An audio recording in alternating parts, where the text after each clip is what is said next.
Assalamualaikum warahmatullahi wabarakatuh. Perkenalkan, saya Uma Iman Askho, mahasiswa Universitas Terbuka, Fakultas Ilmu Pendidikan, jurusan Pendidikan Anak Usia Dini atau PAUD.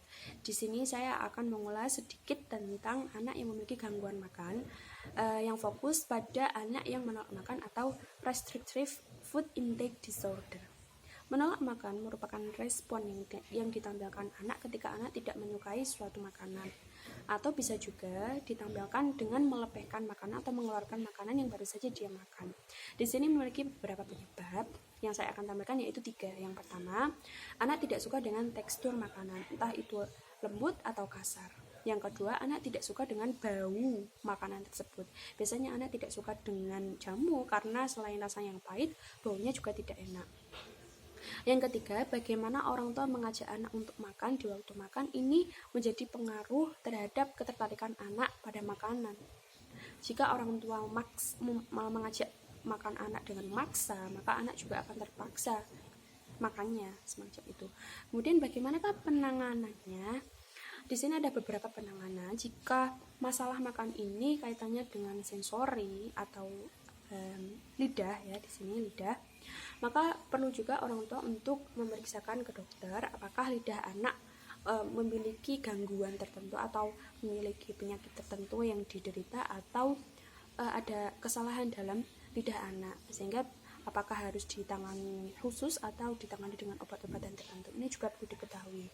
Kemudian selanjutnya yaitu membangkitkan selera makan anak.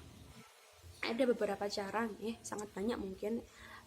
Kita ambil contoh dengan memberitahukan manfaat-manfaat yang terkandung dalam makanan tersebut kepada anak, sehingga di sini kita akan mengiming-imingi anak dengan kemanfaatan tersebut, sehingga anak terdorong untuk mendapatkan kemanfaatan itu dengan cara makan.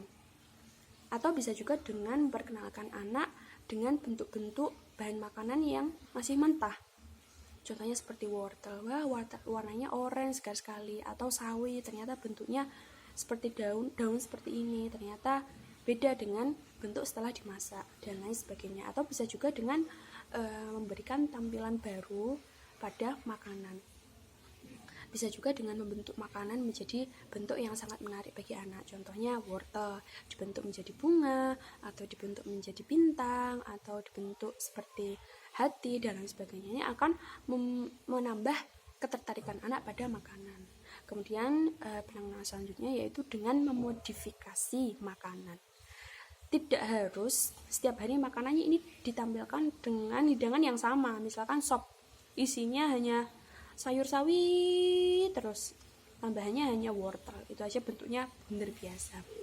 Bisa jadi anak ini bosan dengan tampilan, dengan rasa makanan itu juga. Bisa jadi kita seorang ibu menampilkan dengan tampilan yang berbeda. Contohnya misalkan sopnya ditambahi makaroni atau bakso, itu juga akan menambah ketertarikan anak untuk makan.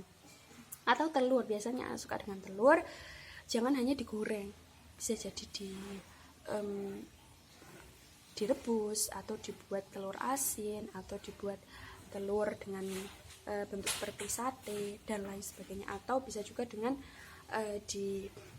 orak-arik dengan ditambahkan sayur di dalamnya, sehingga bisa lebih bermanfaat dan bergizi bagi anak.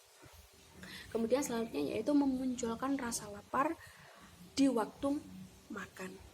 Di waktu, misalkan waktunya siang lah, pada saat waktu siang itulah orang tua harus memunculkan anak rasa lapar dalam anak. Di sini kaitannya dengan makanan tambahan. Jika orang tua menyediakan makanan tambahan terlalu banyak di luar makan pokoknya, maka anak ini akan terlalu banyak memakan cemilan tersebut atau kudapan tersebut, sehingga akan mempertahan rasa kenyang anak sampai pada waktu makan selanjutnya, sehingga anak malas untuk makan makanan pokok, untuk makan nasi, sayur, dan lauk. Maka dari itu di sini sangat penting bagi orang tua untuk mengatur cemilan atau makanan tambahan anak, agar anak merasa lapar di waktu makan anak. Terima kasih, semoga bermanfaat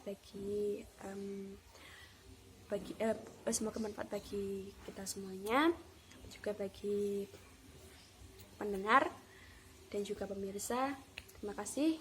Wassalamualaikum warahmatullahi wabarakatuh.